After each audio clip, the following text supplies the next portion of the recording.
Today I get the pleasure of replacing the camshaft position sensor. Not as big as a problem as doing the crankshaft. That took hours. Of course, it's my first time. And this is where this particular item is. They go hand in hand. When one goes out, usually the other one goes out, which was the case on mine.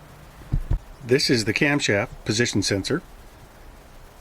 It's identical to the crankshaft position sensor. Same part number, everything, but way easier to do. Probably take 5 minutes versus 3 hours that the crankshaft one did. Of course, it was my first time doing it, but it was very difficult. If you haven't seen the video, I got one posted. Alright, so let's dive in. Getting some resistance. I don't know if it's because of that hose or not. But let me get my socket off of there and see what's causing that resistance.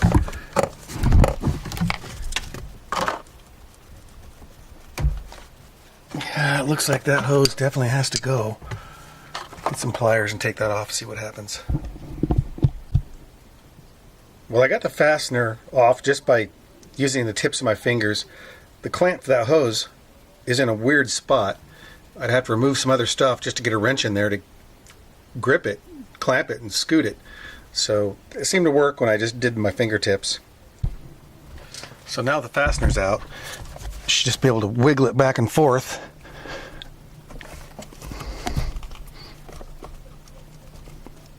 Until, oh, it comes out.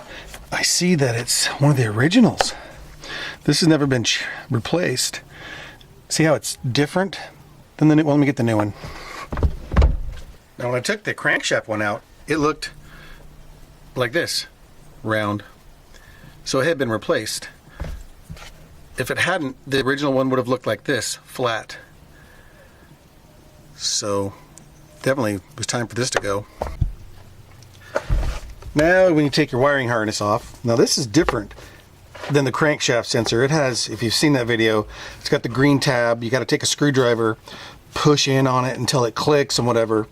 And this just seems like it's just what you want your wiring harness to be. Just push and pull. Yeah, it's like that. Got grease in there. Pretty simple.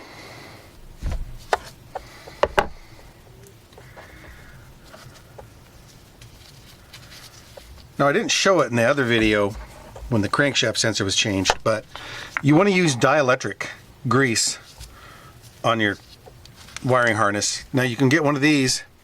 They'll sell them to you for like $2 over at O'Reilly's. It seems like it's disposable, like one-time use. Or you can just get yourself a tube of it like I got, and it just seems to stay around forever because you can seal it back up. So I'll put this electric grease on the prongs, just right in there, and that'll assure you don't have electrical issues down the line. You don't want to be replacing these things and just to have an electrical problem because you didn't put grease on it.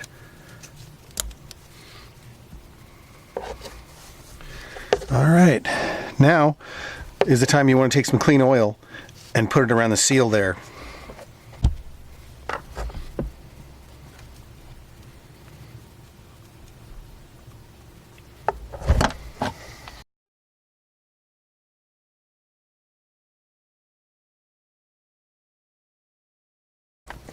And then get it in position and just push it till it pops like that.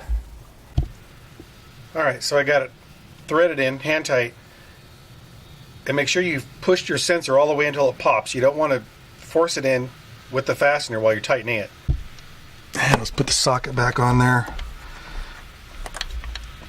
Hopefully without too much trouble with that stupid vacuum hose being in the way.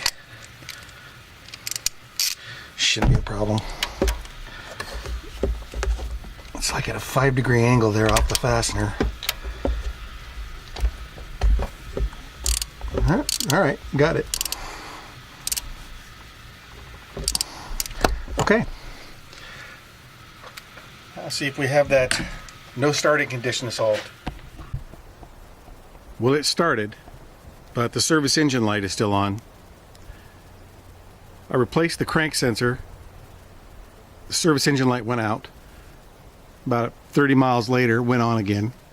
and then the error code was cam sensor. So I've just replaced that. And now I don't know what the next error code is going to be on this thing, but work in progress, I guess.